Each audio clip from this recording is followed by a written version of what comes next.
So first kita akan check dulu quality sound ni. Okay, dah lama tak bersiaran di YouTube. So hari ni kita pakai tudung okey sikit. Kita buatlah video. Biasanya aku malas gosok tudung dan sebagainya. Okay. So hari ni kita nak bincang pasal apa. By the way, aku demam dah 2 hari macam tu. Sebab ni memang musim dia kot. Sebab kalau kat kawasan aku ni kejap hujan panas macam tu. Jadi mungkin salah satu efek lah kat situ. Okay, mak saudara aku pun minggu lepas keluarga dia berdemam pula dah. Tak ada berdemam. Merosakkan bahasa Melayu. Okay. Kemudian minggu ni mak aku dah melalui tu sama minggu dengan mak saudara aku. Okay, so rumah kita orang berdekat-dekat. So topik kita nak bincang ni pasal apa? Okay, kadang-kadang kalau aku duduk seorang-seorang tu aku termenung. So aku berfikir macam, kenapa perempuan baik ataupun orang yang baik, lelaki pula, tapi aku perempuan, jadi aku akan mewakili perempuan lah. Bukan Malaysia saja, seluruh dunia, termasuklah yang memahami bahasa aku ni. Perempuan kan seluruh dunia kan, tapi yang berbuat fasih bahasa Melayu hanyalah Malaysia dan Indonesia kan, Indonesian macam tu. Ada beberapa sebab lah pada aku. Kita surround aku dia banyak juga orang yang baik-baik, banyak sangat. Dan kadang-kadang aku sendiri letih tengok dia orang baik sangat. Sebab end up bila kita terlalu baik dengan orang ni, kita akan, ya betul, kita rasa puas, tapi mata lain melihat kita, ya Allah, penatnya dia ni. Tak penat ke? Aku ada pernah sekali tu, ada orang tanya dekat kawan aku lah, dia baik sangat, macam lemah lembut, soft spoken macam tu. Dia kata, tak penat ke buat baik? Lepas tu satu hari orang cakap tu menjauh dari dia macam tu. Sebab kadang-kadang bila kita terlalu baik ni, orang akan non juga kat kita. Betul. Aku sendiri pun pernah alami tu, fasa-fasa yang kita macam terms people pleaser macam tu. Kita berharap kepada manusia macam tu kan. Dan ada kawan aku pun pernah cakap yang orang yang baik ni memang kurang bernasib baik. Biasanya dipijak-pijak, betul lah tu. Sebab kadang-kadang golongan yang macam ni, yang ada circle yang berada dalam circle macam ni, selalu dipijak, selalu ditindas sebab kita terlalu baik. Kadang-kadang kita berbuat baik tanpa sebab dengan seseorang tu. Betul, kita tak mengharap pun dia balas balik benda tu. Cuma realiti kehidupan macam tu. Untuk melihat secara sudut positif, kita melihat itu sebagai ujian dan dugaan dari Allah. Okay. Macam mana nak atasi benda tu? Kalau kita boleh lari dari circle yang toksik tu, larilah. Kalau kita stay je, kita kuat, Alhamdulillah. Tapi mental koyak. Lama-lama setiap hari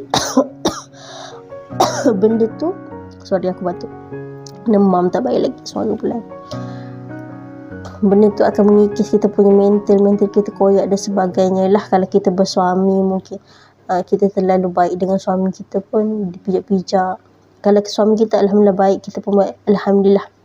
Allah ada janji dalam Quran pun, pasangan baik akan dapat dengan orang yang baik. Tapi jika kita baik dapat pasangan yang nakal-nakal, itu dugaan untuk kita macam tu. Kalau kita nak buat pilihan untuk berpisah dengan dia ke apa, itu hak kita. Macam tu. Ada jalan solusi lain bercerai, di mana Allah tak mengharamkan cerai itu.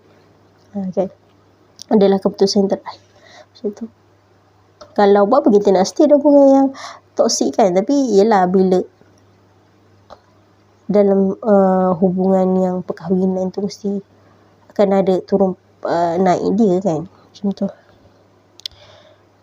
untuk pengalaman hidup aku sendiri, betul kita sedang berada di fasa yang toksik lah, di mana hubungan ini bukan buka pekun dada saya, untuk pengajaran jugalah untuk siapa-siapa yang melihat viewers ni.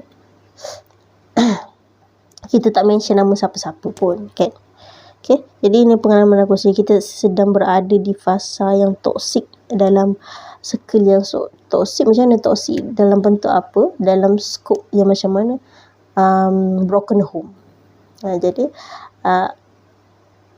ya betul lah, kita dah boleh cari duit sendiri dan sebagainya, tapi benda yang dah kita panggil history kecil-kecil tu, dari zaman kecil tu dibawa, bayang-bayang masa kita kecil tu dibawa sampai ke besar, dan benda tu sikit sebanyak makan mental lah.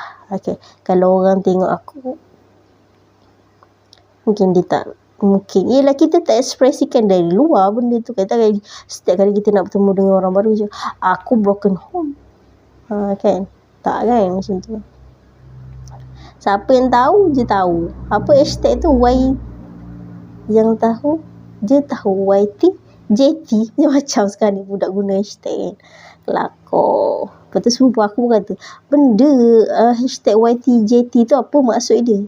Yang tahu je tahu. Je tahu. YTJT bantai lah macam kan. Okay, percakapan ni berterabur sebab random macam tu, santai-santai malam je. Okay, jadi kita berbalik pada people pleaser. Hampirlah sebenarnya, tak mencakupi keseluruhan 100% pun, tapi benda tu relate macam tu. Tajuk kita, orang baik selalu berkurang nasib baik. Orang baik selalunya kurang bernasib baik. Okey, macam tu. Aku akan letak tajuk title macam tu. Mungkin dalam bahasa Inggeris dan juga bahasa Melayu. Okey, macam tu. Terima kasih untuk para subscriber. Saya sangat menghargai subscribe anda. Sebenarnya saya banyak cerita horror, taklah horror sangat, macam horror-horror kan banyak konten-konten macam tu kat YouTube, TikTok kan. Tapi itulah agak busy mengalahkan YB kan. Update kat IG pun jarang macam tu. Okay, sampai situ je lah replikan cekodok kita malam ni record. Doakan saya boleh upgrade phone yang baru supaya lebih bersemangat untuk membuat konten-konten yang menarik dan untuk tetapan kita semua dan bermanfaat macam gitu. Doakan kejayaan saya, dan saya mendoakan urusan kita semua dipermudahkan. Bila urusan dipermudahkan, urusan nak kaya pun senang. Bila urusan dimudahkan, ada orang kaya tapi urusan tak dimudahkan, banyak hutang dan sebab maksudnya banyak definisi lah. Macam itu jalur kekayaan tu kan. Bila urusan dipermudahkan, hati lapang, itu yang mantap sekali sebenarnya. Urusan dipermudahkan dan senang kita nak buat baik. Okay, itu je lah. Selamat malam. Kalau video panjang pun saya pun malas nak upload kan. Okay, Assalamualaikum.